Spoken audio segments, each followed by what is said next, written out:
Okay, this is the pre-lecture that will cover the Endangered Species Act for us in ECL 208, so we can get on in class to talk about how it's being applied and how science relates to it. So I'm going to talk about four issues. How did we get to the ESA? What does the ESA compel the United States to do? Who administers the ESA? And what agency policies guide the ESA? Let's see. Yep. Okay.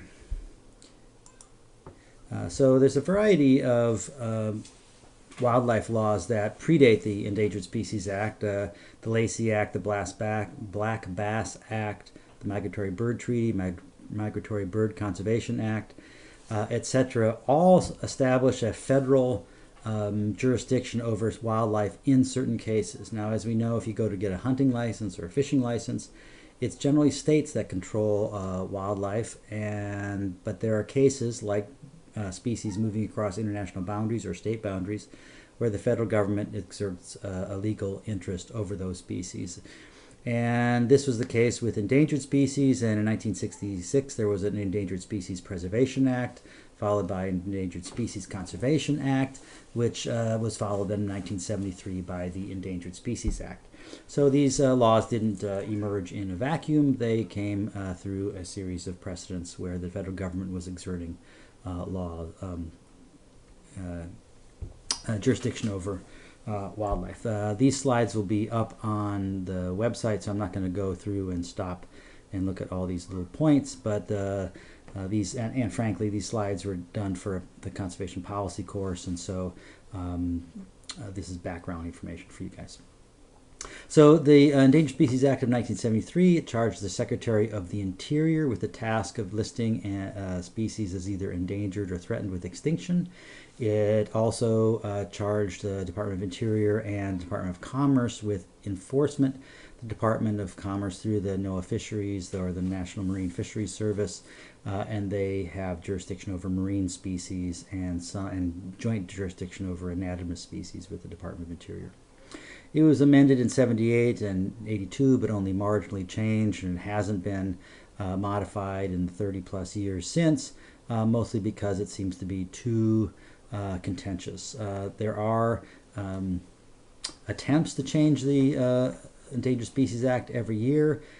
Most of the previous attempts over the last decade have been by Republican members of the House trying to impose private landowner compensation for restrictions on private land use. And this is counter to United States practices with respect to zoning. If you want to make your farm into a landfill and it's not zoned for that, just because you've been constrained by the government to that use of land doesn't constitute, under the law's eyes, taking of your land. And so you're not entitled to any compensation. Same would be true for not being able to change habitat from something to something else as a consequence of endangered species, or at least that's the way the law reads. And Congress would like to change that law because they feel that preventing landowners from converting habitat from something into a more productive habitat because of endangered species is a taking of their land and rights. Okay, what does the ESA do? It charges the Secretary of Interior to list species as either endangered or threatened. Endangered species are any species which are in danger of extinction throughout all or a significant portion of their range. And any threatened species is one likely to become endangered in the foreseeable future.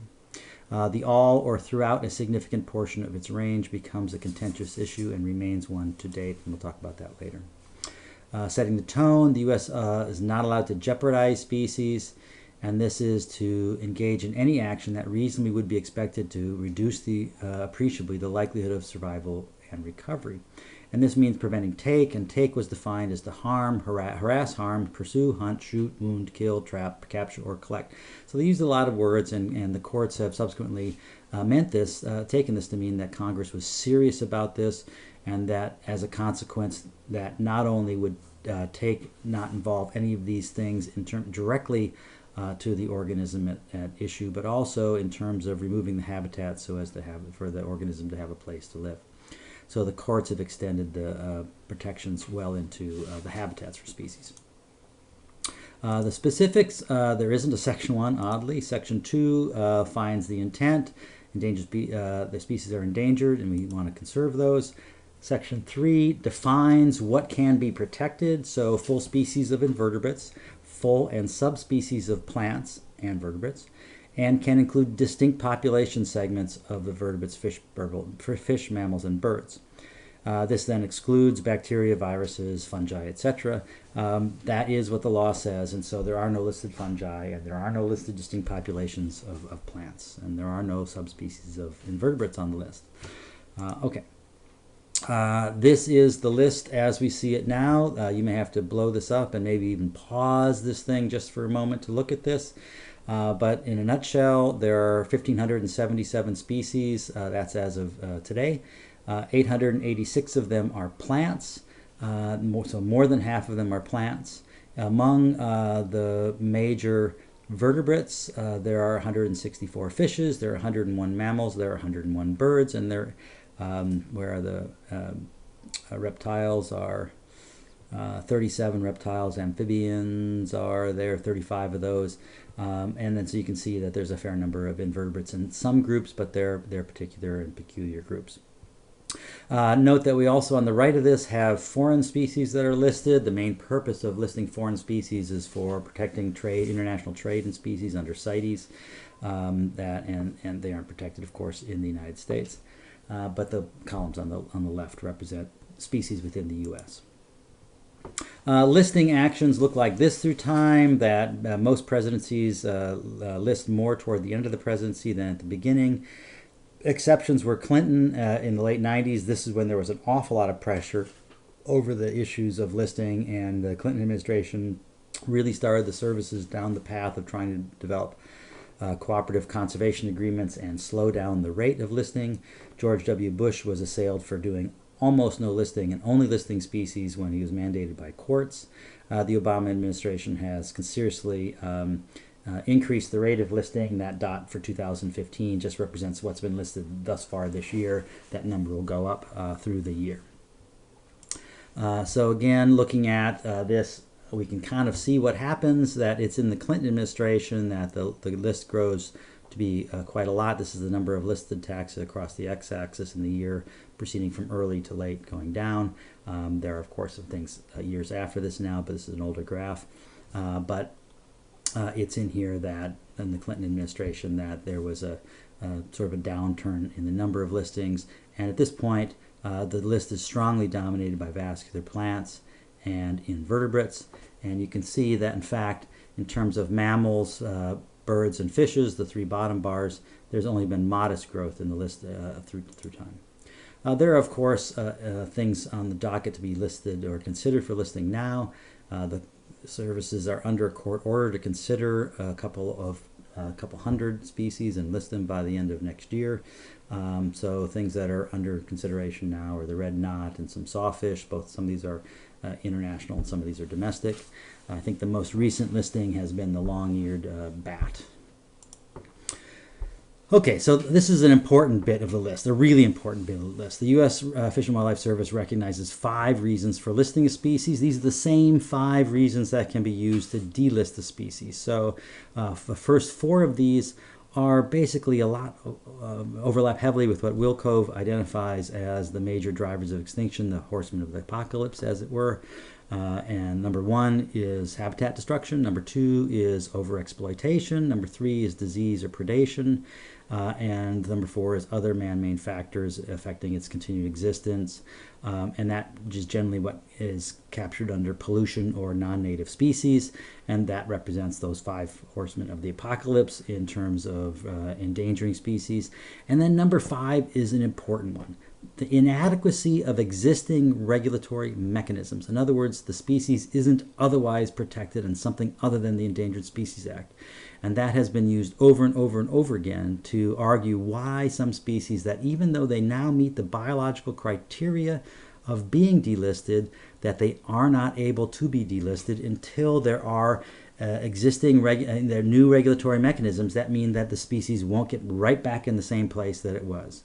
And so when we look at listings and delistings, we see a lot of things like the brown pelican, bald eagle, peregrine falcon that were mostly at risk because of eggshell thinning due to things like DDT. They have existing regulations about their exploitation. They aren't otherwise at risk. When the populations recovered, they came off the list. For things like the American alligator, that there needed to be existing regulations that the states of Louisiana and Alabama, Georgia, Florida couldn't put them through the hunting pressure that would put them right back onto the endangered species list, or they wouldn't be delisted. So there has to be these other factors.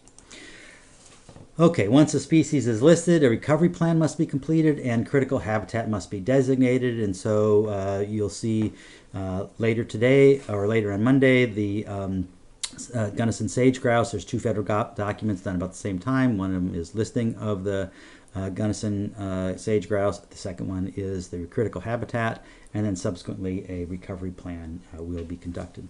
I'm at 11 minutes, so I'm likely to have to do 2 of these YouTubes, but just bear with me. Critical habitat, not about a third of species have critical habitat designated. The services doesn't like listing critical habitat. They're only doing it now under court order. They feel like it's a no-win situation, that the environmentalists complain that there's not enough critical habitat designated and it's allowing too much to go by the wayside. Private landowner rights groups think just the opposite, and so that it's constricting the land use too much. So this has been a problematic issue. It also doesn't mean that the agencies can't issue Section 7 permits for the destruction of critical habitat. It just means that this is what the service is taking as a best guess for habitat that needs to be protected to conserve the species. But that's one of the things that's in the law. So there's a big long thing about critical habitat, and you can go ahead on the Fish and Wildlife Service site and read about that. You can also look on and see the critical habitat mapper, and I'm just drilling in through these slides in California, and you can see that there's quite a lot of critical habitat in the West, quite a lot in California, and quite a lot in our neighborhood. But if you look at that big orange blob that's just south of Yolo and Sacramento counties, you know that that's a lot of farmland, but it's also the Delta. And so just because something is in the critical habitat doesn't mean that it can't be used for agriculture and things like this. So, and also you notice out there in Point Reyes, all critical habitat, that the federal government has a much easier time listing public lands as critical habitat than private lands. Okay, recovery plans. The rationale is simple. If we plan on recovering an endangered species, then we need to have a plan. If we have a plan to delist species, then we ought to say what criteria we would fulfill our expectations of recovery. Miley Neal, and I'll talk about this in class, has done an awful lot to look at these recovery plans and look at the variation of what is defined as recovery biologically in those systems and in different species. And it's pretty variable. The criticisms of recovery plans is they're non-binding, they're subject to political whims, they're now done in consultation with stakeholders, and that means in some senses they're often compromise documents, that the agency has moved to making multi-species recovery plans, and sometimes that lacks specificity. For the first 20 years they made relatively few recovery plans, and they're awful slow at revising them and updating them. But they're catching up, and 1,154 of the 1,577 species are now covered under recovery plans. Oddly, some of the really big ticket items, some of the salmonids, don't have recovery plans. This is just an example. You can pause and read this text if you like, but it's the kind of language that goes into recovery plan. I'm going to stop here and go on to a second YouTube going from here forward, because we're at 14 minutes. So watch for number 2.